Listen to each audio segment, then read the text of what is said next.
Yes sir, दिख रही है। रिकॉर्डिंग का ऑप्शन आ गया सभी की स्क्रीन पे? Yes sir. Okay. Yes sir. तो भाई हमने लास्ट क्लास के अंदर हमने जो काम खत्म कर लिया था वो आप रिकॉर्डिंग में जाके देख लेना। एक्सरसाइज 7.2 के 4 क्वेश्चन तक कर लिए थे हमने। तो आज हम 5वें क्वेश्चन से स्टार्ट कर रहे हैं। बाकी का आप एप्लीकेशन के अंदर जाके वीडियो के ऑप्शन के अंदर जाके आप देख सकते हो क्या क्या हमने कर लिया है। ओके।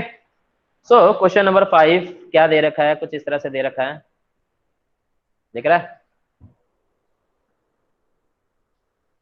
क्वेश्चन नंबर 5 हमें कुछ इस तरह से दे रखा है। कहता है हमें एक ट्राइंगल दे रखा है पहले तो।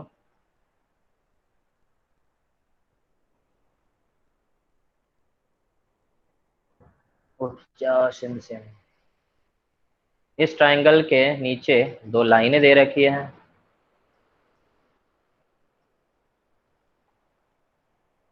और इन्होंने क्या क्या बोला हुआ है।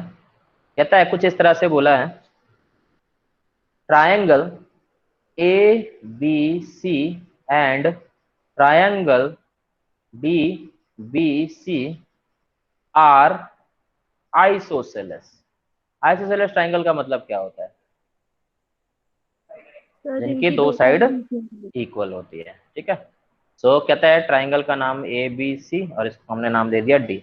कहता है इसके दो साइड ये इक्वल है, ये साइड ये इक्वल है, ठीक है। और उसके बाद इन्होंने एक चीज बोली, इन्होंने क्या बोला, दोनों का जो बेस है ना वो सेम है, ठीक है। ये तो है गिवन। तो गिवन से हमें क्या चीज मिल गई? कहता है गिवन से हमें मिल गया A B is equal to A C and B D is equal to C D. Reason क्या लिखेंगे? रीजन लिखेंगे opposite sides of isosceles triangle, ठीक है। अब कहता है शो करने के लिए क्या बोल रहा है? कहता है शो करने के लिए बोल रहा है, कहता है प्रूफ करके दिखाओ triangle A sorry angle A B D is equal to angle A C D. ये करने के लिए बोल रहा है। अब मैंने देखा यार एबीडी है कहाँ, तो एबीडी मेरे को यहाँ देखने को मिल रहा है। एसीडी है कहाँ? एसीडी मुझे यहाँ देखने को मिल रहा है। अब मेरे दिमाग की बत्ती जली। कहता है यार ये पूरा ट्राइंगल निकालने के लिए बोल रहा है, तो पूरा ट्राइंगल निकालने के लिए हमें क्या करना पड़ेगा? कहता दो तरह के काम है, दो तरह के काम अगर मैं कर दूं तो मेरे दो तरह के काम से ये क्वेश्चन हो सकता है। तो मैं यहाँ पे दोनों तरीके करके दिखा रहा हूँ आपको। तो मैंने क्या किया, दो पार्ट्स में इसको डिवाइड किया। पहले पार्ट में मैं काम कर रहा हूँ कंस्ट्रक्शन का। कंस्ट्रक्शन का काम मैंने क्या किया, मैंने ए को बी के साथ ज्वाइन कर दिया। क्या कर दिया? ए को बी के साथ ज्वाइन कर दिया। तो पहला ये टाइप 1 है। टाइप 1 में वही गिवन टू प्रूफ तो सब वही है। तो इसमें मैंने से एक काम किया कंस्ट्रक्शन। कंस्ट्रक्शन का काम कुछ क्या किया, मैंने कर दिया ज्वाइन ए डी। अब एडी मैंने ज्वाइन किया, तो एडी ज्वाइन करने के बाद मुझे दो ट्राइंगल देखने को मिले, एक ये पूरा ट्राइंगल, एक ये पूरा ट्राइंगल। अब ये पूरा ट्राइंगल और ये पूरा ट्राइंगल में मैंने देखा कि ये साइड इसके बराबर है, ये दोनों कॉमन आ रहा है और ये साइड इसके बराबर है। तो ऐसा ऐसे ये दोनों ट्राइंगल क्या हो जाएंगे? कॉन्ग्रुएंट। और कॉन्ग्रुएंट हो जाएंगे तो बाकी सब चीजें क्या हो जाती हैं? सीपीसीटी से इक्वल हो जाती है। तो मैंने वही काम कर दिया। In triangle A B D and triangle A C D. अब इसमें सबसे पहला काम कहता है A B is equal to A C, ये क्या है? गिवन। दूसरा B D is equal to C D, ये भी क्या है? गिवन। तीसरा A D is equal to A D, ये क्या है? कॉमन। सो इससे क्या हो जाएगा? Triangle A B D is congruent to triangle ACD by which property? SSS congruency rule. So SSS congruency rule से ये congruent हो गया, तो congruent हो गया तो क्या मैं बोल सकता हूँ? Triangle ABD is equal to angle ACD by CPCT। तो ये था हमारा पहला पार्ट। कहता दूसरे पार्ट में मैं क्या कर सकता हूँ? दूसरे पार्ट में मैंने देखा, मैं भूल गया कि ये मेरे पास मजे ले गए। तो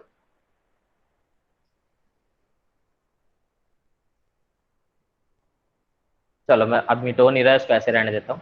मैंने सिर्फ ट्राइंगल एबीसी को देखा, मैंने सिर्फ ट्राइंगल एबीसी को देखा। अगर मैं इन ट्राइंगल एबीसी की बात करता हूं, तो एबीसी ट्राइंगल में मुझे क्या देखने को मिल रहा है, A B is equal to A C. मैंने इस वाले एंगल को नाम दे दिया 1, इस वाले एंगल को नाम दे दिया 2, इस वाले को नाम दे दिया 3, इस वाले को नाम दे दिया 4। मैंने लास्ट क्लास में बताया था कि जब दो साइड इक्वल होती है तो उसके अपोजिट एंगल भी क्या होते हैं, angle opposite to equal sides are equal. तो कभी भी किसी ट्राइंगल में आपको क्या देखने को मिल जाए, एक ट्राइंगल के अंदर दो साइड्स इक्वल देखने को मिल जाए तो उसके अपोजिट एंगल भी क्या हो जाएंगे, इक्वल हो जाएंगे। तो मैंने देखा कि ट्राइंगल एबीसी के अंदर A B is equal to A C है, तो इससे मैं बोल दूंगा angle 1 is equal to angle 2। Reason लिख दूंगा, angle opposite to equal sides are also equal, और इसको बांध लिया मैंने फर्स्ट। फिर मैंने देखा दूसरा ट्राइंगल, दूसरा ट्राइंगल मैंने कौन सा देखा, ट्राइंगल बी डी सी। अब बीडीसी के अंदर जैसे मैंने देखा फिर मुझे यही सेम चीज देखने को मिली कि BD is equal to C D. BD किसके बराबर है, सीडी के बराबर है। तो जब बीडी सीडी के बराबर है तो बीडी के सामने कौन सा एंगल आ रहा है, 4, सीडी के सामने कौन सा एंगल आ रहा है, 3। तो क्या मैं बोल सकता हूँ angle 3 is equal to angle 4, आया ना। यस, तो ये भी वही सेम रीजन, रीजन क्या लिखेंगे, angle opposite to equal sides are equal। और जब एंगल इक्वल दे रखे हैं और हमें साइड इक्वल बतानी है तो यहाँ एंगल साइड में रिप्लेस हो जाएगी और साइड एंगल में रिप्लेस हो जाएंगे। तो अब यहाँ पर मैंने बोला इसको सेकंड, मैं क्या कर रहा हूं, एडिंग फर्स्ट एंड सेकंड। मैंने फर्स्ट और सेकंड को कर दिया ऐड, तो angle 1 plus angle 3 is equal to angle 2 plus angle 4। अब मुझे बताएगा कोई एंगल 1 प्लस एंगल 3 मिलकर कौन सा एंगल बनेगा, एंगल 1 प्लस 3 एंगल कौन सा बनेगा, नाम पूरा बी। बोलते हैं, नाम पूरा बोलेंगे, ए बी डी, शाबाश। एंगल 2 प्लस एंगल 4 मिलकर क्या बनेगा, angle A A C C D. D. और क्या यही चाहिए था हमें, हाँ जी यही चाहिए था। तो आपके सामने इसके मैंने दो तरीके दिखे, दोनों के दोनों उतारोगे, नोट करो, डन बोलो।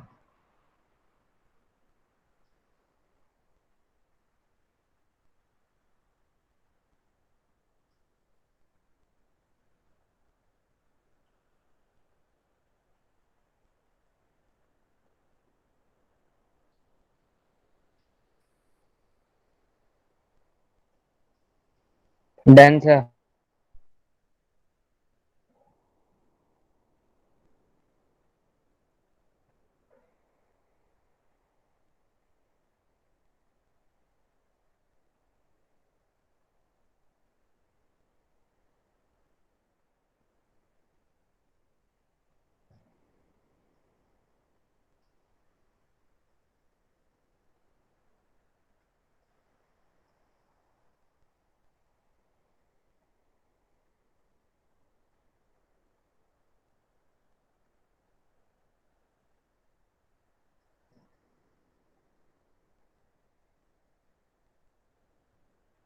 उत्कर्ष हो गया, yes sir. Ishita, yes sir हो।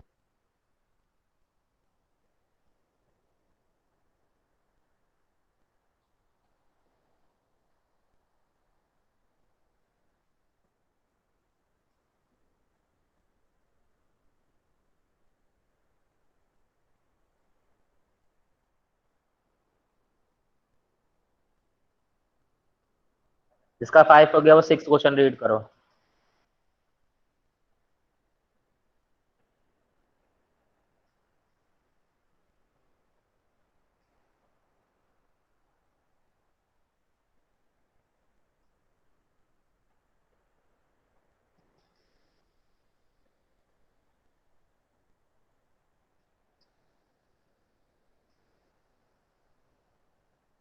फिगर जरूर बनाना भाई, सभी पहले बोल रहा हूँ कहीं तुम फिगर ना बनाओ और डायरेक्ट उतार लो, तो उस कंडीशन में आपको प्रॉब्लम कहाँ आएगी, जब आप अपनी मर्जी से एंगल मानते हो वहां जाके आपको प्रॉब्लम आना स्टार्ट हो जाएगी, क्योंकि टीचर बोलेगा ये एंगल 1 था कौन, एंगल 2 था कौन। इसलिए फिगर बनाना और इसके अंदर जो मैंने मान के चलता हूँ ये भी लिखना।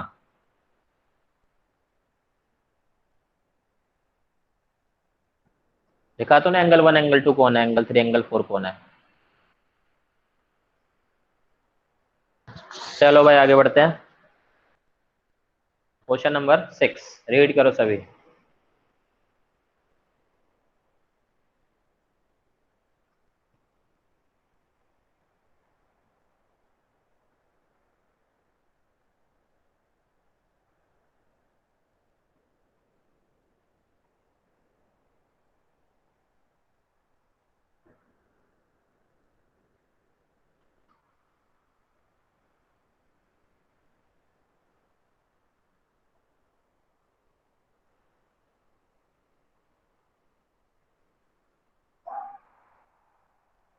क्वेश्चन में हमें दे रखा है एक ट्राइंगल है एबीसी, जो कि क्या है, आइसोसेलेस है। और आइसोसेलेस में कौन सा, A B is equal to A C. फिर उसके बाद बोला कि जो साइड बी ए है, इस बी ए साइड को आगे तक प्रोड्यूस कर दिया, और B A produce to D such that A D is equal to A B. इस तरह से प्रोड्यूस किया कि जो हमारा ए बी है वो ए डी के बराबर आ जाए। ठीक है। फिर उसके बाद कहता है शो करो ट्रायंगल बी सी डी जो है वो है राइट एंगल, मतलब 90 डिग्री का एंगल प्रूफ करना है। तो एक चीज देखना भाई, यहां पर, यहां गौर से देखो क्या लिखा है मैंने। मैंने लिखा ए बी किसके बराबर है, फिर ए बी किसके बराबर है, A D. A B A C के भी बराबर है, ए बी ए डी के भी बराबर है। तो क्या इससे मैं बोल सकता हूं A D is equal to A C, है ना। तो इससे मेरे पास कहानी क्या निकल गया कि एडी जो है वो एसी के बराबर है। तो मतलब एडी जो है वो एसी के भी बराबर, मतलब ये तीनों एक दूसरे के क्या हो गए, बराबर हो गए। अब इन्होंने दूसरा काम क्या बोला है, कहता है बीसीडी को 90 डिग्री प्रूफ करके दिखाना है। तो इसके लिए मैंने क्या काम किया, मैंने इसका एंगल 1 मान लिया, इसको 2 मान लिया, इसको 3 मान लिया, इसको 4 मान लिया, इसको 5 मान लिया, और इसको 6 मान लिया। अभी तक मैंने कुछ नहीं सोचा, अभी उसी मैंने एंगल के नाम लिख दिए। क्यों, ताकि मेरे को नाम ना लिखने पड़े, 1 2 3 4 लिख दूं तो मेरा काम बन जाए। अब मैंने गया सीधा प्रूफ में, प्रूफ में गया। अब प्रूफ में मैंने एक चीज देखी भाई, मेरे को साइड इक्वल देखने को मिल रही है। मुझे पहली साइड क्या इक्वल देखने को मिली, A B is equal to A C. तो जब ए बी ए सी के बराबर है तो क्या एंगल भी इक्वल हो जाएंगे, हाँ जी, angle 1 is equal to angle 2। Reason, angle opposite to equal sides are also equal. इसको मैंने मान लिया फर्स्ट। दूसरा देखा मैंने, मैंने देखा कि AC जो है वो AD के बराबर आ रही है। यहाँ पे AC जो है वो क्या है, AD के बराबर आया। तो AC के सामने कौन सा एंगल है, 4। AD के सामने कौन सा एंगल है, 5। तो मैं बोल सकता हूँ, सॉरी 5 क्या, 3। तो angle 3 also equal to angle 4। ये भी सेम प्रॉपर्टी, सेकेंड। ठीक है भाई, ये काम कर दिया मैंने। अब मैंने क्या देखा, मैंने थोड़ी देर के लिए इस लाइन को बीच में से भूल गया। जैसे मैं इस लाइन को बीच में से भूला तो मेरे सामने ना कुछ ऐसी शेप आ रही है, कुछ ऐसी शेप आ रही है। तो एक बार बताओ ये क्या बना, क्या है ये शेप। Right angle triangle. भूल जाओ, राइट राइट एंगल है, क्योंकि यही तो हमें प्रूफ करना है। क्या है ये, सर ट्रायंगल ये है। एक ट्राइंगल है। ये क्या है, ट्राइंगल है। ट्राइंगल के अगर मैं इन तीनों एंगल के बारे में बात करूं तो इन तीनों एंगल का सम कितना होता है, 180 होता 180। है ना, पक्का। Yes sir. लॉक कर दिया जाए, हाँ। झूठ तो नहीं यस सर। बोल रहे ना। ओके, तो भाई तुम बोल रहे हो नो इसलिए मैं सर। मान रहा हूं, नहीं तो मैं नहीं मानता। तो आपने बोला कि तीनों एंगल का सम जो होता है 90 होता है। तो पहला एंगल मेरा 1 है, दूसरा एंगल जो है मेरा एंगल 2 प्लस एंगल 3 का सम है, और चौथा एंगल कौन सा, मेरा एंगल 4 है। इन दोनों एंगल की मेरे को जरूरत नहीं है। क्यों नहीं है, क्योंकि मुझे क्या चाहिए, मुझे सिर्फ ये वाला एंगल चाहिए। अब इस वाले एंगल के साथ, राइट एंगल के साथ मेरे को रिलेशन ट्राइंगल के अंदर ये दो एंगल चाहिए बस मेरे को। तो इसलिए मैंने एक ट्राइंगल के लिए सम ऑफ प्रॉपर्टी वाले के लिए मैंने एक ये वाला एंगल लिया, एक ये लिया, एक ये लिया। अब देखते हैं कि क्या कहानी बनती है। तो यहाँ पर मैंने लिखा 180। रीजन में क्या लिखोगे, angle sum property of triangle. क्या लिखोगे, angle sum property of triangle. ठीक है। मुझे जरूरत किसकी है, एक बार बताओ, क्या है यहाँ पर, बीसीडी है ना। तो बीसीडी किन दोनों एंगल को मिलकर बना, बताएगा कोई। Sir 2 plus angle 3। 2 + 3। तो मुझे सिर्फ और सिर्फ 2 और 3 की जरूरत है। तो 2 और 3 की जरूरत है, तो मुझे क्या काम करना पड़ेगा, एंगल 1 को भी 2 या 3 की फॉर्म में बनाना पड़ेगा, एंगल 4 को भी 2 या 3 की फॉर्म में बनाना पड़ेगा। तो मुझे बताओ एंगल 1 क्या एंगल 2 या एंगल 3 में से किसी के बराबर है? एंगल 2। यहाँ देखा एंगल 2 के बराबर, तो सर एंगल एंगल 1 2। को मैंने एंगल 2 के बराबर रहने दिया, एंगल 2 को एज इट इज रहने दिया, क्यों? क्योंकि मुझे इसकी जरूरत है। एंगल 3 को भी मैंने रहने दिया क्योंकि मुझे इसकी जरूरत है। मुझे 4 की जरूरत नहीं है, तो क्या 4 3 या 2 के बराबर है किसी के? यहाँ देखा एंगल 3 के बराबर है, 3। तो ये 180। यहाँ देखा ये दोनों प्लस कर दिए, ये दोनों प्लस कर दिए, तो ये हो गया 2 एंगल 2, ये हो गया 2 एंगल 3 इज इक्वल टू 180। दोनों में क्या कॉमन आ रहा है भाई? 2 कॉमन आ रहा है, तो 2 बाहर ले लिया, 2। Angle 2 + angle 3 is equal to 180। So angle 2 + angle 3 is जादू क्या 90, और एंगल 2 + एंगल 3 क्या बनेगा? Angle BCD is equal to 90। Hence prove. Solve कर दो, आंसर लिख दो। चलो नोट करो, डन डन सर। बोलो। डन। अब देखो यहाँ पर जब आप इसको ना नेमिंग करके लिखते हैं ना, तो आपको लिखते टाइम भी बहुत गंदा सा लगता है यार, बार बार ABC, ACD, AMD, फलाना डी, ढिमकाना डी। तो ऐसे कंडीशन में बच्चे नाम में ही कंफ्यूज हो जाते हैं। तो ट्रिंग जब भी ज्योमेट्री की बारी आए, तो ज्योमेट्री में सबसे पहले क्या काम कर दोगे? एंगल को इस तरह से नेमिंग दे दोगे। इससे आपको देखने में खतरनाक भी नहीं लगेगा और काम भी आसान हो जाएगा। रीजन पूरे पूरे लिखना भाई।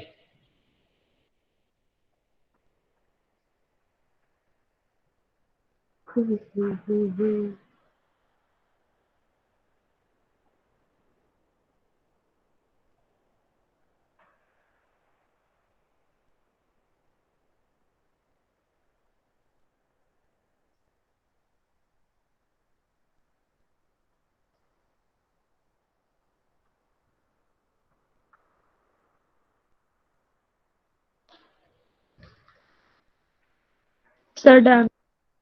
ओके सर हो गया। और भी है बच्चों को करने दो।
क्वेश्चन नंबर 7 में कहता है ABC एक राइट एंगल ट्राइंगल है।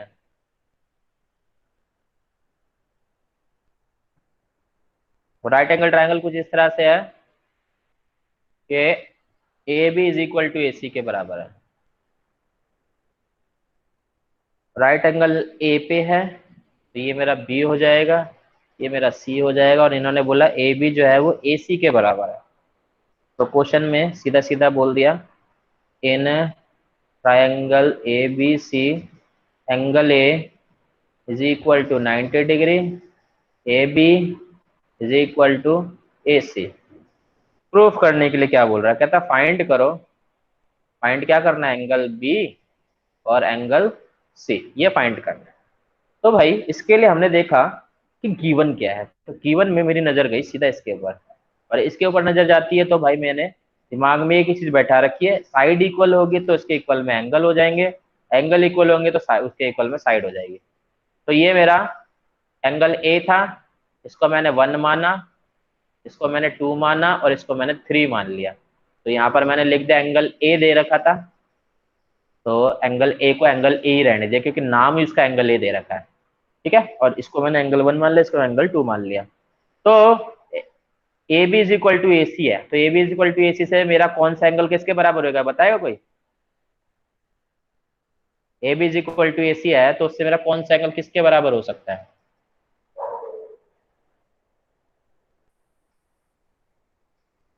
ए बी के सामने कौन सा एंगल है? सामने का मतलब होता है ऐसे देखते हैं, एंगल 1। ए सी के सामने कौन सा एंगल है? एंगल 2। तो कौन किसके बराबर होएगा?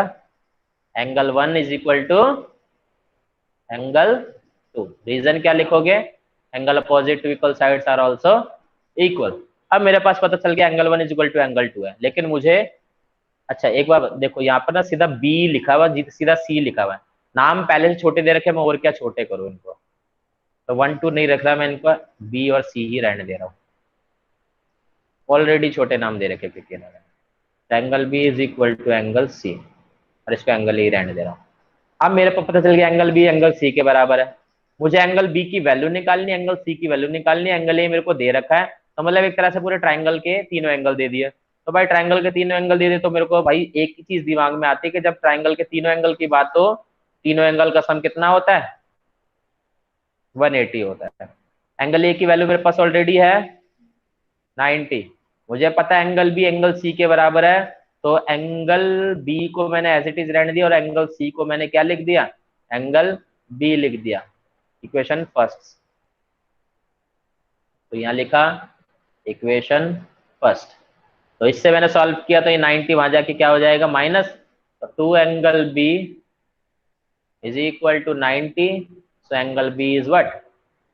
45।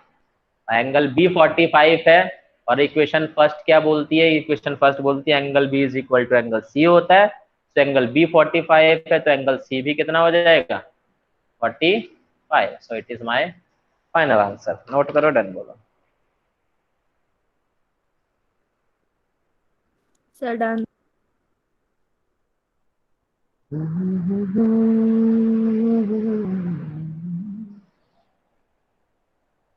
Done sir. ओके सर हो गया। Okay okay okay okay.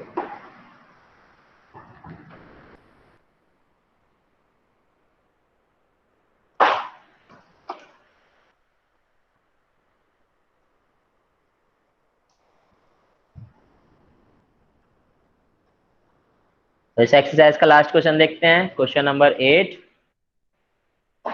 तो क्वेश्चन नंबर 8 में क्या बोलता है? कहता है आपको एक इक्विलेटरल ट्रायंगल दे रखा है,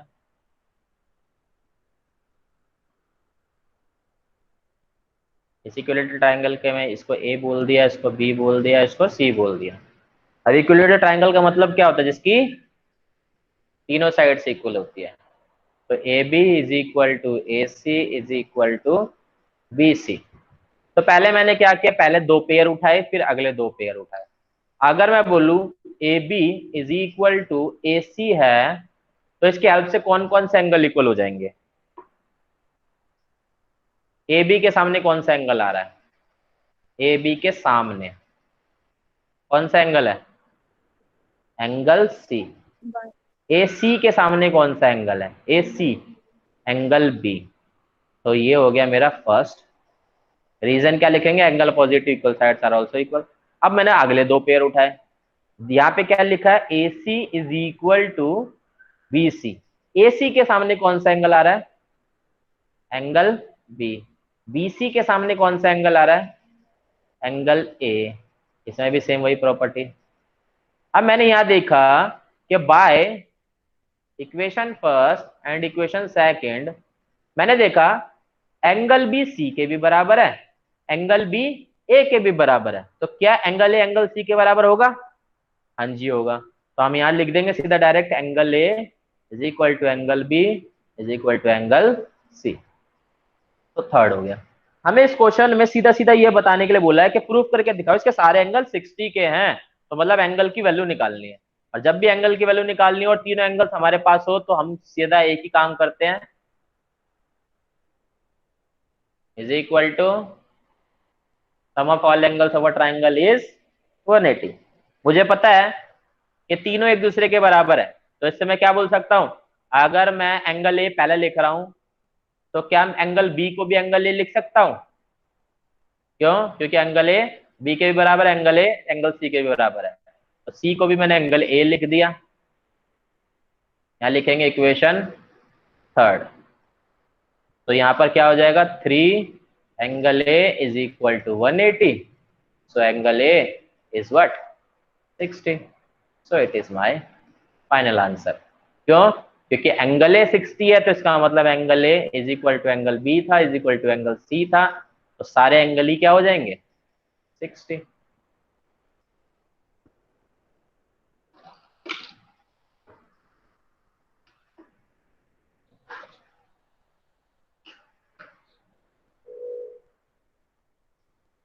done sir. Okay, sir then network issue हो रखा है जो ज्यादा। तेरा तो अच्छे सर वाला वाईफाई है ना? सर ठीक आज बोलता वाईफाई तेरा। से नहीं, सर वाईफाई से नहीं पढ़ रहा ना, आज उससे पढ़ रहा क्यों? हूँ मोबाइल डाटा से। क्यों? क्यों अरे वाईफाई को सर अभी रेस्ट दे रखा है? रेस्ट नहीं दे रखा ना, वो अभी तो रिचार्ज नहीं है, तो पापा भी कल करेंगे ना। अच्छा, पापा भी है नहीं इसलिए। कहाँ गए हुए हैं? पापा भी गाँव गए हुए हैं। गाँव गए हुए हैं? हाँ। गाँव से क्लास लेते हैं? अरे क्लास नहीं लेते, भी कल परसों ही गए हैं। अच्छा, आज सुबह तो तेरे पापा से बात हुई है मेरी। अब तो फोन पे बात हुई है ना। नहीं, फेस टू फेस हुई है बेटा। हाँ तो वीडियो कॉल हुई होगी, तो घर पे रहे होंगे ना गाँव में। मेरे को तो झूठ बोल रहा है। सर मम्मी से पूछो, सर पापा को फोन कर लो, अगर पापा ने झूठ बोल दिया तो फिर ठीक है, जो करना हो कर लेना। तू तो रोने लग गया। हाँ सर झूठ नहीं बोल रहा है, रो दो ना सर। ओके ओके ओके, चलो भाई, जिसका ये हो गया, थर्ड एक्सरसाइज निकाल लो।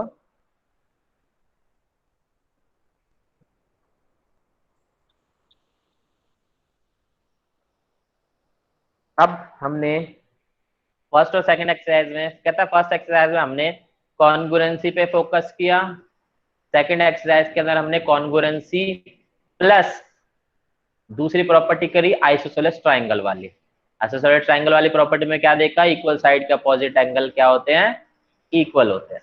अब हम थर्ड एक्सरसाइज के अंदर इन सबका कॉम्बिनेशन करने वाला है कि आइसोसेलेस ट्राइंगल भी आएगा, कॉन्ग्रुएंसी भी आएगी, और दोनों का मिक्सअप होने वाला है। सो एक्सरसाइज 7.3,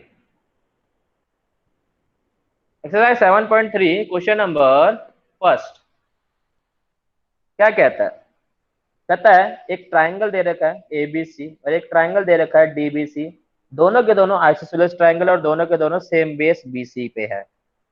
फिर उसके बाद कहता है और vertices A and D are on same side BC, BC पर दोनों वर्टिसेस आ रहे हैं। कहता है if AD is extended to intersect BC at P, AD को अगर एक्सटेंड किया जाता है बीसी तक तो वो इंटरसेक्ट करती है बीसी को पी पर, तो कहता है शो करके दिखाओ ये चार चीजें। चलो भाई शुरू हो जाते हैं, जब शो करने की बात आ रही है तो लेके प्रभु का नाम करते हैं अब कुछ नया काम। तो पहली चीज हमें कुछ इस तरह से दे रखी है,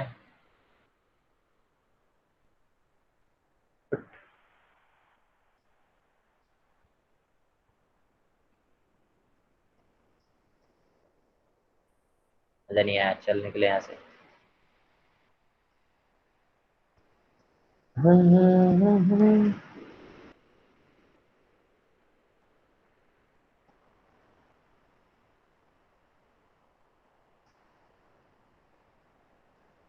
उस तरह से फिगर दे रखा है भाई,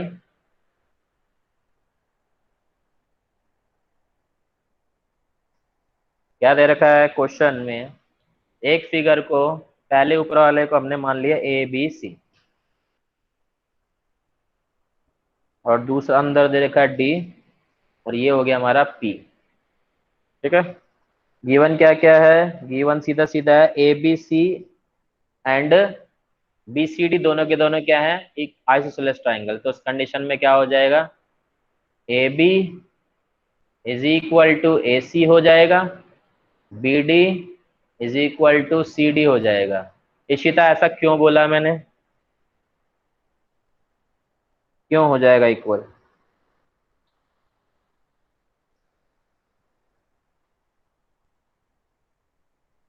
बताओ।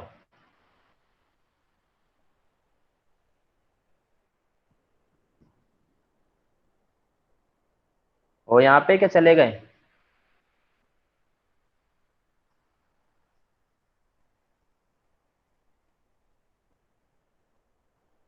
निपुण तुम बताओ। Isosceles triangle property. Isosceles triangle में दो साइड्स क्या होती है, इक्वल होती है। ओके भाई, यहाँ पे चार काम करने के लिए बोला। इस एक्सरसाइज के अंदर हम थोड़े से बोर हो जाएंगे, क्यों हो जाएंगे, क्योंकि काम ज्यादा बोलेगा करने के लिए। अब कहता है AP bisect angle A and angle D, और फोर्थ काम बोलता है, कहता है एपी जो है वो परपेंडिकुलर है बीसी पर। ये चार काम करने के लिए बोल रहा था, वन बाय वन हम काम उठाते हैं और करते जाते हैं। कहता है पहला काम है इन ट्राइंगल को कॉन्ग्रुएंट करना। तो ट्राइंगल को कॉन्ग्रुएंट करते टाइम पे हमें उनके नाम लिखने पड़ते हैं। यानी triangle A B D and triangle A C D. अब हमने ए बी डी को देखा एक बार और एक बार ए सी डी को देखा। तो ए बी डी ये रहा मेरा, ए सी डी ये रहा मेरा। तो इसमें देखते हैं, मेरे को एक चीज दिखी, A B is equal to A C, दूसरा देखा B D is equal to C D, और तीसरा देखा मुझे ए डी दोनों में क्या आ रहा है, कॉमन आ रहा है। तो भाई बिना देरी के फटाफट फटाफट हमने काम कर मारा। तो पहले क्या लिखा, A B is equal to A C, दूसरा लिखा B D is equal to C D, ये दोनों गिवन है, और तीसरा A D is equal to A D, ये कॉमन है। तो therefore triangle A B D is congruent to triangle A C D by S S S rule. अब S S S rule से कॉन्ग्रुएंट तो हो गए। अब कॉन्ग्रुएंट हो गए तो उस कंडीशन में मैं क्या बोलूंगा कि मेरा ये वाला जो एंगल है और ये वाला जो एंगल है वो है इक्वल। तो इसको मैंने 1 माना, इसको 2 माना, इसको 3 माना, इसको 4 माना, ठीक है, इसको 5 माना, इसको 6 माना। तो यहाँ पर मैं बोल दूंगा सीधा, अगर ये दोनों ट्राइंगल कॉन्ग्रुएंट है तो उस कंडीशन में एंगल 1 जो है वो एंगल 2 के बराबर है, ठीक है। तो यहाँ पर मैंने इसको लिखा सी पी सी टी, और इसमें फर्स्ट कंडीशन, ठीक है।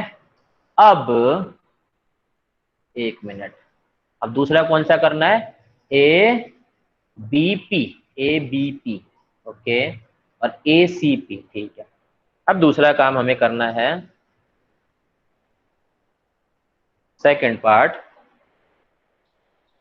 पार्ट में कहता है triangle A B P and triangle A C P, हमें ए बी पी और ए सी पी को कॉन्ग्रुएंट करना है। तो ए बी पी और ए सी पी देखा, तो ए बी पी में A B is equal to A C P के अंदर ए सी के बराबर आ रहा है। दूसरा एबीपी और एसीपी में मैंने देखा कि एपी एपी दोनों में कॉमन आ रहा है, ये कॉमन हो गया, ये गिवन हो गया। तीसरा मैंने देखा कि अब इस ट्राइंगल के अंदर ऐसा कोई चीज है जो इक्वल आई है। हाँ जी, इक्वेशन फर्स्ट से मैंने क्या निकाल लेता, angle 1 is equal to angle 2, ये हमने इक्वेशन फर्स्ट से निकाला हुआ है। तो यहाँ पर इससे हम क्या बोल सकते हैं, इससे हम बोल सकते हैं कि triangle, so therefore triangle A B P is congruent to triangle A C P. कौन सी प्रॉपर्टी से, पहले साइड आई, फिर एंगल आया, फिर साइड आई, तो एस ए एस रूल। अब यहाँ पर देखा मैंने कि अगर ये दोनों ट्राइंगल कॉन्ग्रुएंट है तो कॉन्ग्रुएंट के केस में क्या इक्वल हो सकता है, कहता है एंगल 1 एंगल 2 के तो बराबर है ही, पूरा एंगल के बराबर को कोई फायदा नहीं होने वाला। तो मैंने क्या किया, एंगल 5 को एंगल 6 के बराबर कर दिया, ठीक है, ये काम कर दिया। और देखता हूँ और कुछ काम होता है क्या, और ये तो पहले से दे रखा था। तीसरा, ये भी बोल सकता हूँ BP is equal to CP, ये भी बोल सकता हूँ कि बीपी जो है सीपी के बराबर है। क्यों भाई, जितने सीपीसीटी निकल सके उतने सीपीसीटी निकाल दो, बाद में देखेंगे। एंगल 3 एंगल 4 नहीं होगा, क्यों नहीं होगा? कि पूरा ट्राइंगल है, इस पूरे ट्राइंगल में एंगल 3 नहीं आ रहा, ठीक है, एंगल 3 इस छोटे वाले ट्राइंगल में आ रहा है, ठीक है, इसलिए तो हमने यहाँ पे इसको सेकंड पार्ट दे दिया। अब उसके बाद हम गए अगले वाले पार्ट पे, तीसरे वाले पे।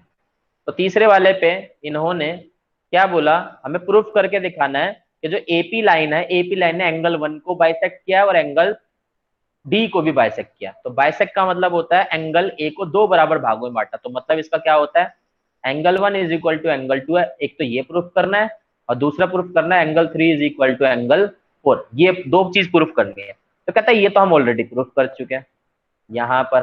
अब हमारा टारगेट है angle 3 is equal to angle 4 कैसे भी प्रूफ हो जाए। तो भाई जिस तरह से angle 1 is equal to angle 2 proof होते वैसे ही एंगल 3 एंगल 4 प्रूफ हो जाएंगे कि दो ट्राइंगल कोई भी कॉन्ग्रुएंट कर देंगे। अब ये देखेंगे कैसे, कौन से दो ट्राइंगल है जिसमें एंगल 3 और एंगल 4 आ रहा है, कोई बताएगा भाई मेरे को? ऐसे कौन से ट्राइंगल है? पहला बीडीसी। बीडीसी। बेटा बीडीसी के अंदर तो पूरा ये एंगल हो गया, मुझे चाहिए एंगल 3 एक ट्राइंगल में आना चाहिए और एंगल 4 एक ट्राइंगल में आना चाहिए। तो यहाँ देखो डीबीपी बीडीपी और डीपीसी। हाँ, in triangle P P D and triangle C P D.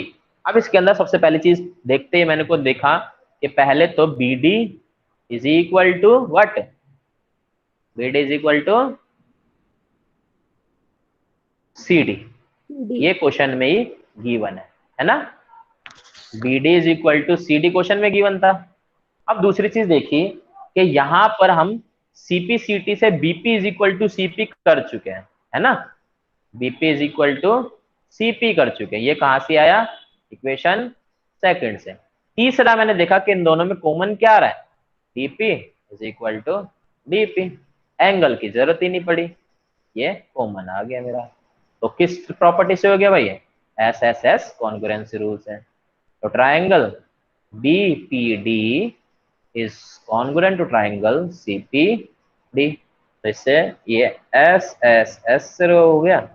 उसके बाद हम बोल देंगे angle 3 is equal to angle 4, ये काम हो गया, ठीक है। अब ये सीपीसीटी से कर दिया, ठीक है, इसको मैंने मान लिया थर्ड पॉइंट। तो ये चाहिए था, तो मुझे क्या चाहिए था, मुझे थर्ड वाले को प्रूफ करना था।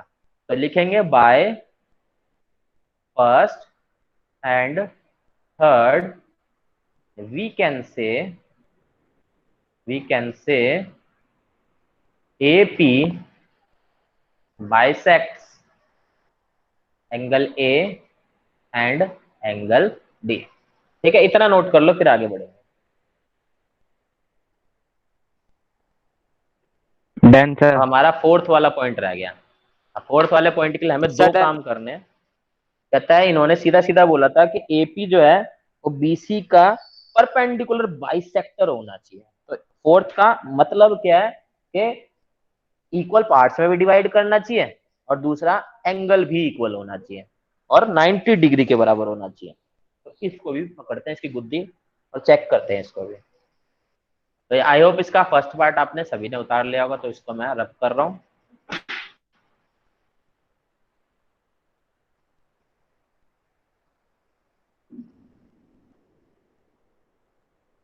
तो यहां पर दिखाते हैं, कहता है फोर्थ पार्ट में हमें क्या बोला, कहता है फोर्थ पार्ट में हमें प्रूफ करने के लिए बोल रहा है AP परपेंडिकुलर टू BC। मतलब इसका क्या है, इसका मतलब है पहला काम तो हमें करके दिखाना है BP is equal to CP, और दूसरा काम हमें क्या करके दिखाना है, angle 5 is equal to angle 6 is equal to 90 degree, ये करके दिखाना है। तो क्या हमने angle 5 is equal to angle 6 किया हुआ है? हाँ जी, सेकंड में किया हुआ है। क्या हमने BP is equal to CP किया हुआ है? हाँ जी, सेकंड में किया हुआ है। तो मतलब आधे से ज्यादा काम तो हमने खत्म ही कर रखा है। अब हमें सिर्फ इसको 90 डिग्री के बराबर करके दिखाना है। तो भाई एक बार बताओ, एक लाइन पर, एक स्ट्रेट लाइन पर दो एंगल होता है, तो दोनों एंगल का सम कितना होता है? 180। 180। तो मैं बोल सकता हूँ angle 5 plus angle 6 is equal to 180 reason linear pair. Linear pair. As we know angle 5 is equal to angle 6, So can we write angle 5 plus angle 5 is equal to 180? Equation second. ठीक है, so 2 angle 5 is equal to 180. So angle 5 is what? 90. So इसको हम बोल देंगे equation 4. तो last में लिखेंगे, so by equation second and fourth we can say what? AP is perpendicular bisector on BC.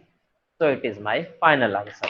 तो देखो भाई, एक ही क्वेश्चन में कितना सारा काम करना पड़ा, बट एग्जाम में 4 चीजें करने के लिए नहीं बोलेगा, कोई 2 करने के लिए बोलेगा, कोई 2, क्योंकि एक पार्ट आपका 2 नंबर को हुआ तो दूसरा पार्ट आपका टोटल मिला के 4 का हो गया। अगर मैं इसको ओवरऑल देखूं तो ये ओवरऑल मेरा 8 नंबर का क्वेश्चन हो गया, लेकिन 8 नंबर का क्वेश्चन तो आता नहीं पेपर में, इसलिए कोई 2 पार्ट आएंगे इसके।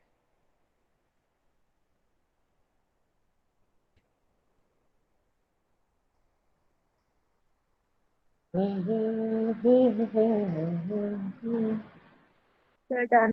ओके,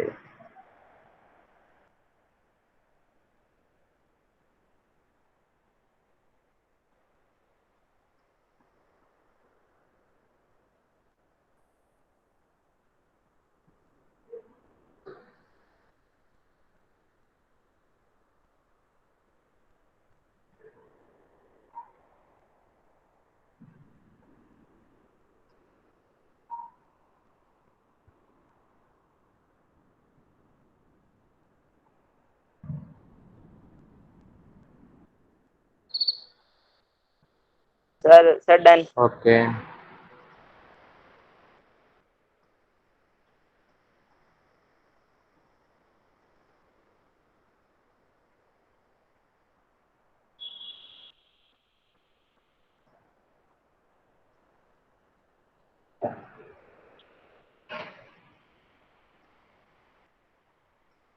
चलते question number second. Question number second में क्या दे रखा है, कहता है AD is an altitude of isosceles triangle ABC in which AB is equal to AC। अब एक चीज का ध्यान रखना है भाई, कभी भी आप आइसोसेलेस ट्रायंगल के अंदर एल्टीट्यूड खींचते हो, क्या बोला मैंने, कभी भी आइसोसेलेस ट्रायंगल के अंदर हम क्या खींचते हैं, एल्टीट्यूड खींचते हैं, तो वो जो एल्टीट्यूड होता है वो हमेशा परपेंडिकुलर बाइसेक्टर होता है, मतलब वो बेस को हमेशा क्या करेगा, 2 इक्वल पार्ट्स में डिवाइड करेगा। ये सिर्फ और सिर्फ किस में होता है, आइसोसेलेस और इक्विलेटरल ट्रायंगल में। इसकी एक थ्योरम भी है, वो आप देख लेना, उससे आपको याद हो जाएगा, बल्कि मैं आपको डायरेक्ट ही बता रहा हूँ, वो हमेशा याद रखना है। ये परपेंडिकुलर कभी भी आइसोसेलेस ट्रायंगल या इक्विलेटरल ट्रायंगल में क्या खींचा जाए, एल्टीट्यूड डाला जाए, तो वो हमेशा उसको क्या करेगा, उसका जो बेस है उसको बाइसेक्ट करेगा। ठीक है, जैसे ये है, तो मैंने क्या किया, मैंने यहाँ पे एल्टीट्यूड डाला, एल्टीट्यूड का मतलब होता है 90 डिग्री का एंगल। जब भी मेरा 90 डिग्री का एंगल बनेगा तो कब बनेगा, जब इसकी साइड 2 इक्वल पार्ट्स में डिवाइड होगी। तो यहाँ पर इन्होंने एक ट्राइंगल दे रखा है, triangle ABC, where AB is equal to AC और AD जो है वो एल्टीट्यूड है। तो मैं इनको नाम दे रहा हूँ 1 2 3 4। क्वेश्चन में गिवन है, कहता है AB is equal to AC है, तो AB is equal to AC, तो इसकी हेल्प से क्या हो जाएगा, angle 1 is equal to angle 2 हो जाएगा। दूसरा AD is perpendicular to BC, तो इसका मतलब angle 3 is equal to angle 4 is equal to 90 as well as BD is equal to CD। ये सारा का सारा मेरा गिवन का पार्ट हो गया। ठीक है, अब मैं क्या देखूंगा, अच्छा यही चीज हमें प्रूफ करके दिखानी है। क्वेश्चन में इन्होंने, वैसे थ्योरम तो हमारी ये साफ साफ बोलती है कि जब हम एल्टीट्यूड डालते हैं तो वो 2 इक्वल पार्ट्स में डिवाइड करता है, तो यही चीज हमें प्रूफ करके दिखा देते हैं। चलो भाई हम प्रूफ करते हैं इसी को। तो कहता है 2 पार्ट है यहाँ पे, 2 प्रूफ में। पहला पार्ट क्या कहता है, कहता पहला पार्ट कहता है कि हमें प्रूफ करके दिखाना है कि AD जो है वो बाइसेक्ट कर रहा है BC को, और साथ ही साथ AD जो है वो बाइसेक्ट कर रहा है एंगल ए को। तो मैंने इसका एंगल का नाम 5 दे दिया और इसका नाम 6 दे दिया। तो इसका मतलब angle 5 is equal to angle 6, ये करना है। दूसरा AD बाइसेक्ट BC, इसका मतलब क्या है? इसका मतलब है BD is equal to CD, ये करना है। ठीक है, तो यहाँ पर ये लिखोगे इट मीन्स करके, ये लिखोगे, फिर ये लिखोगे इट मीन्स करके, ये लिख दोगे। तो सर करते हैं सॉल्व। प्रूफ। तो कहता है जब ये सारी चीजें करनी होती तो मुझे मालूम है मैं दो ट्रायंगल ढूंढता हूँ हमेशा। तो भाई एक ट्रायंगल मेरे पास है, एक ट्रायंगल ये मेरे पास है। अब यहाँ पर आपका लगेगा RHS प्रॉपर्टी। ऑलमोस्ट केसेस में RHS प्रॉपर्टी लगने वाली है। RHS प्रॉपर्टी क्या होती है? RHS प्रॉपर्टी में सबसे पहले आप एक राइट एंगल देखोगे, क्या राइट एंगल है? राइट एंगल मिल जाएगा तो उसके बाद आपको दूसरा देखना है कि हाइपोटेनियस इक्वल है या नहीं है। फिर उसके बाद कोई अदर साइड इक्वल होनी चाहिए। तो जैसे हमारे पास दो ट्रायंगल देखने को मिले। पहला ट्रायंगल देखने को मिला ट्रायंगल ADB और दूसरा ट्रायंगल ADC। अब ADB और ADC के अंदर मैंने सबसे पहले ढूंढा क्या? सबसे पहले राइट एंगल ढूंढ रहा हूं मैं। क्या राइट एंगल है? हाँ जी, angle 3 is equal to angle 4, क्योंकि क्वेश्चन में सीधा सीधा बोला था AD परपेंडिकुलर टू BC। अब राइट एंगल देखने के बाद मेरे को हाइपोटेनस देखने, राइट एंगल के सामने वाली साइड। हाइपोटेनस कौन सी होती है? जो राइट एंगल के सामने साइड है। तो क्या सामने वाली साइड इक्वल है? हाँ जी, क्वेश्चन में साफ साफ दे रखा है AB is equal to AC। तो ये 3 के सामने एंगल AB था, 4 के सामने angle A, so side AC है। तो यहाँ पर गिवन। अब तीसरा कहता है कोई तीसरी साइड इक्वल है। यहाँ पर मैंने देखा यार कोई तीसरी साइड, ये और ये बची और ये बची। यहाँ पर मैंने देखा यार इन दोनों ट्रायंगल के अंदर ये तो कॉमन आ गया। तो भाई कहानी बन गई हमारी, AD is equal to AD, तो ये कॉमन।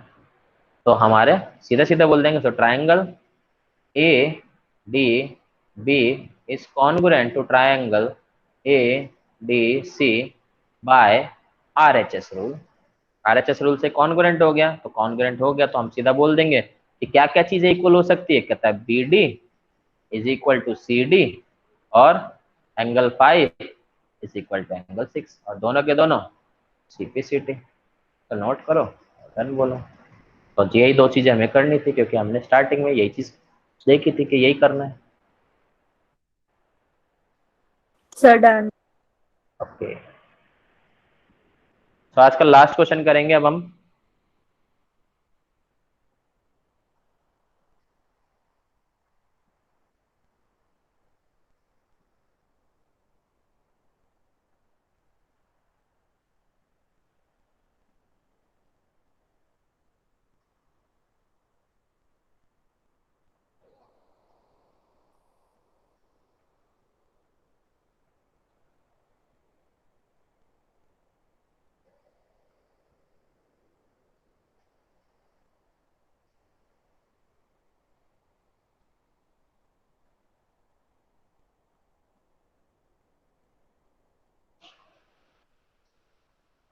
हो गया सभी का? अब आपसे एक क्वेश्चन है, आपको इसका जवाब देना है। सब अपने अपने पॉइंट ऑफ व्यू बताना। What is the difference between altitude and median?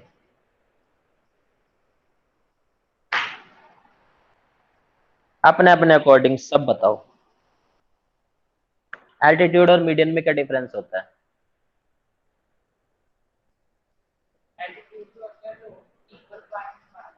अच्छा, और मीडियन क्या होता है?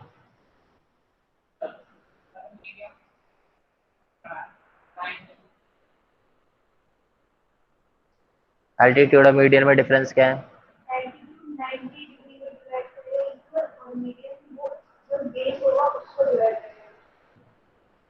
एल्टीट्यूड कंपल्सरी के वो इक्वल पार्ट्स में ही डिवाइड करेगा। सपोज मैंने आपके सामने एक ट्राइंगल रखा। हाँ, और कोई भाई, और कोई अपने पे विचार देना पसंद करेगा? निपुण, कृपया करके आपके विचार दिखाइए, क्या है आपके विचार इस प्रकृति के? सर पता नहीं। नहीं पता? काहे नहीं पता रे? क्या कहते, उत्कर्ष? सर लीव कर गया। उत्कर्ष लीव कर गया? कब कर गया? अभी गया? इशिता? सर अभी नहीं, पता नहीं। एल्टीट्यूड और मीडियन में डिफरेंस?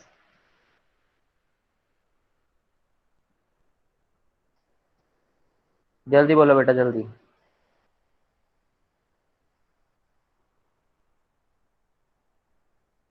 देखो भाई, आप गौर से समझना, एल्टीट्यूड क्या है, और सपोज ये हमारे पास एक ट्राइंगल है, ठीक है? इस ट्राइंगल की जब मुझे हाइट देखनी है, क्या देखनी है? हाइट देखनी है। तो हाइट देखने के लिए मैं हमेशा राइट एंगल बनाता हूँ। क्या बनाता हूँ? Right angle. तो ये जो मैं राइट एंगल बनाने के बाद इस ट्राइंगल की जो मैंने हाइट देखी, ये मेरा कहलाएगा एल्टीट्यूड। क्या कहलाएगा? Altitude. It is not compulsory कि ये इक्वल पार्ट्स में डिवाइड करे, ठीक है? वो सिर्फ और सिर्फ हमें इक्विलेटरल ट्राइंगल और आइसोसेलेस ट्राइंगल के अंदर ही हमें ऐसा देखने को मिलता है कि जब हम एल्टीट्यूड खींचते हैं तो वो इक्वल पार्ट्स में डिवाइड करता है। ये है हमारा एल्टीट्यूड। अब कहता है मीडियन क्या होता है? कहता है जो हमारा मीडियन होता है वो क्या होता है? वो टॉप पॉइंट से बेस को टू इक्वल पार्ट्स में डिवाइड करता है। तो ये जो मैंने यहाँ पे ग्रीन लाइन डाली है, ये है मेरा मीडियन, ठीक है? सो यहाँ एल्टीट्यूड से क्या समझ में आया? इट क्रिएट्स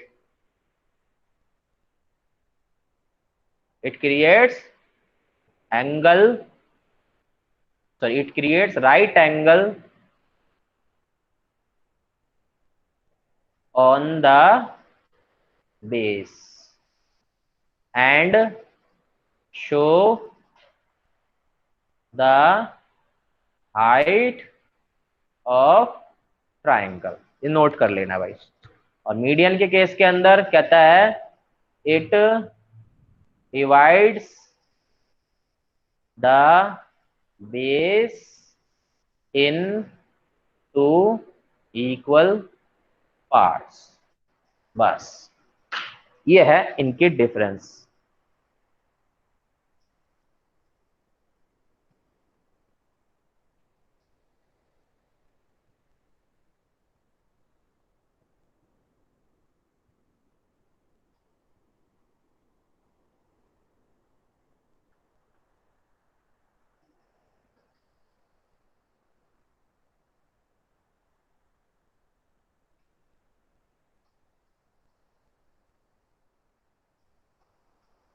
नोट कर लिया तो चलो हम लास्ट क्वेश्चन करते हैं आज की क्लास का। क्वेश्चन है हमारा,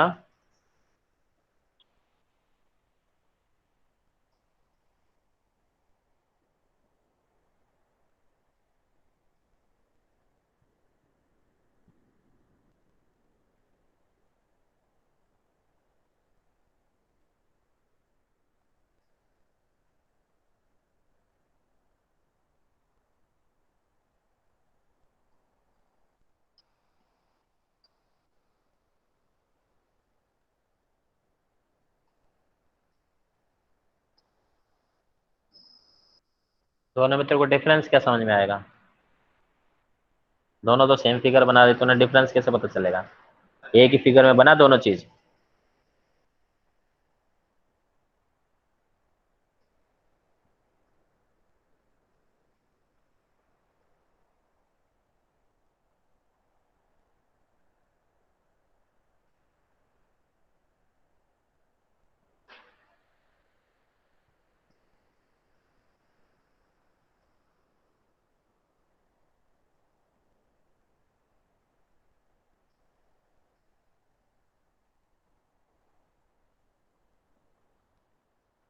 चलो करते हैं कौन सा क्वेश्चन, क्वेश्चन नंबर 3।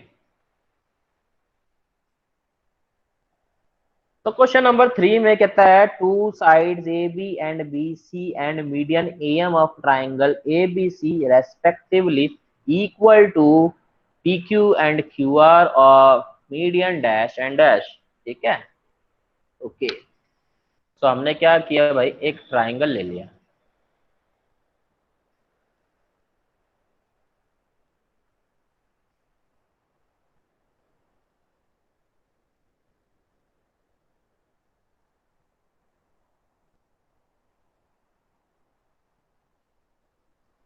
एक का नाम है ए बी सी, एक का नाम है पी क्यू आर। कहता है इसके अंदर इसका मीडियन और इसका मीडियन, इसका मीडियन है एम ए एम और इसका मीडियन है पी एन।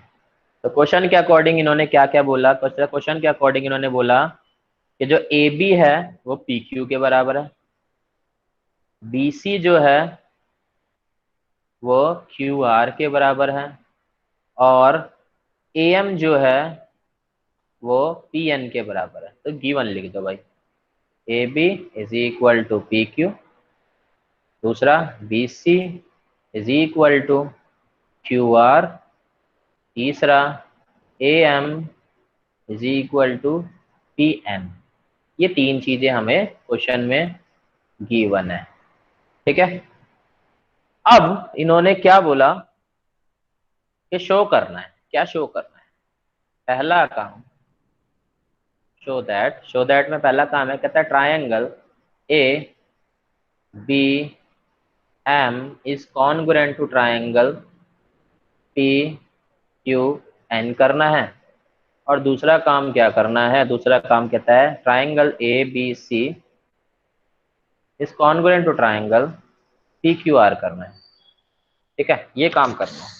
तो सबसे पहले देखा ए बी एम कौन है, तो ए बी एम है हमारा ये वाला ट्राइंगल। तो इस वाले ट्राइंगल को इस वाले ट्राइंगल के कॉन्ग्रुएंट करना है। अब भाई कॉन्ग्रुएंट करना है तो उसके लिए हमने देखा कोई एंगल वगैरह इक्वल दे रखा है, तो भाई यहाँ देखा था एंगल तो इक्वल दे नहीं रखा।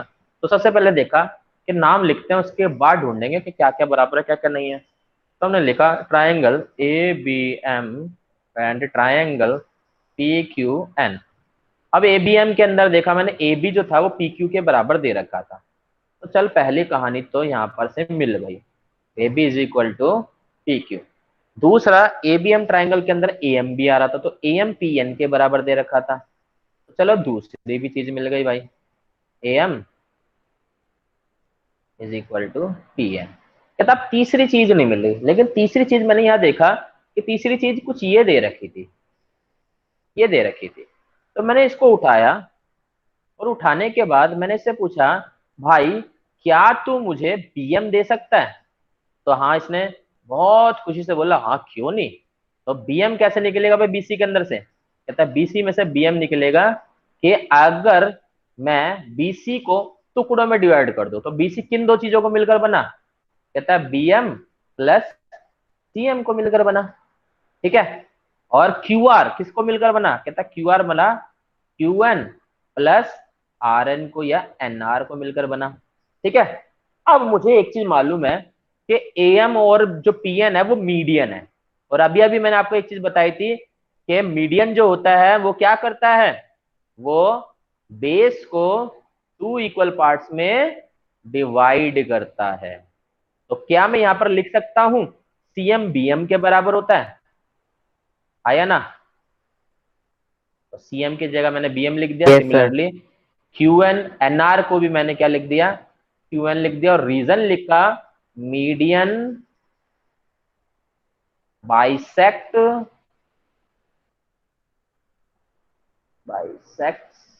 The base. ठीक है, सो अब इसको मैंने ऐड किया तो क्या हो जाएगा 2bm, और ये हो जाएगा 2qn। तो 2 से 2 कैंसिल, तो रिजल्ट क्या आया?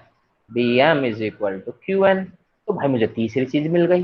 अब मेरे को जैसे ही तीसरी चीज मिल गई, वाओ, मेरा आंसर आ गया। Triangle A B M is congruent to triangle P Q N. तो A B M is congruent to triangle P Q N. तो इससे मैं सीधा सीधा बोल दूंगा भाई, देरी नहीं करते, मेरे को ये एंगल इक्वल देखने को मिल रहा, तो मैंने सीधा angle B is equal to angle Q C P C T. चलो भाई कहानी आगे बढ़ाते हैं फटाफट। तो पहला काम खत्म। दूसरा काम क्या कहता है कि triangle ABC is equal to congruent to triangle PQR. अब एबीसी और पीक्यूआर को देखना, बीच वाली लाइन भूल जानी है। तो भाई बीच वाली लाइन भूले तो पहले तो मेरे को सीधा सीधा दिखा A B is equal to P Q. दूसरा क्या दिखा, B C is equal to Q R. तीसरा क्या दिखा, अभी अभी मैंने एंगल, ये इसको फर्स्ट मान लो, angle B is equal to angle Q किया हुआ है। ये दोनों गिवन है, ये वाला इक्वेशन फर्स्ट से आया। तो पहले एंगल साइड आया, फिर एंगल आया, फिर साइड आया।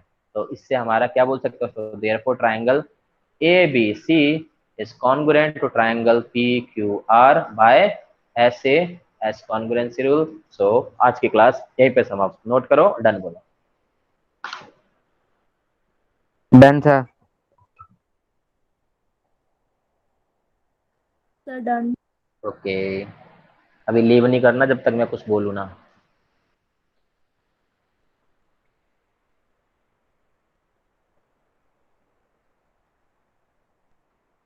बेटा पेज की बचत मत किया कर इतनी, आधा यहाँ लिख रहा आधा यहाँ लिख रहा है, तेरे को ही नहीं पल्ले पड़ेगा बाद में। खुला खुला लिख अगले अगले पेज में।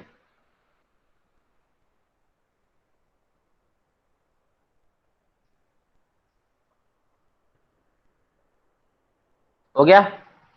अब आपको काम क्या करना है, गौर से सुन लेना भाई। कहता है अब हमें मतलब तुम्हें काम ये करना है, सेकंड एक्सरसाइज के ए टू जेड क्वेश्चन आपके हाथ से दोबारा रिपीट होने चाहिए।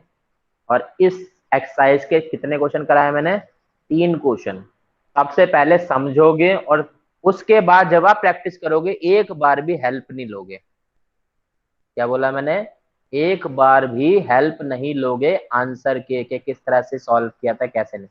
पहले आपको जितना समझना है कौन सा क्वेश्चन कैसे हुआ, कौन सा क्वेश्चन कैसे हुआ, खूब हेल्प लो। लेकिन जब आप सॉल्व करने बैठोगे हेल्प नहीं लोगे। क्यों, कल की क्लास में पहले बोल रहा हूँ भाई, सामने कैमरे ऑन होने चाहिए तुम्हारे, क्योंकि कैमरे ऑन करा के अपने सामने में कोई भी क्वेश्चन दे सकता हूँ इनमें से, वो आपको करके दिखाना पड़ेगा, तभी मैं आगे की क्लास स्टार्ट करवाऊंगा। ठीक है भाई। तो एक तरह से मैं बोल रहा हूँ, सर इस एक्सरसाइज से इस एक्सरसाइज के और पिछले एक्सरसाइज के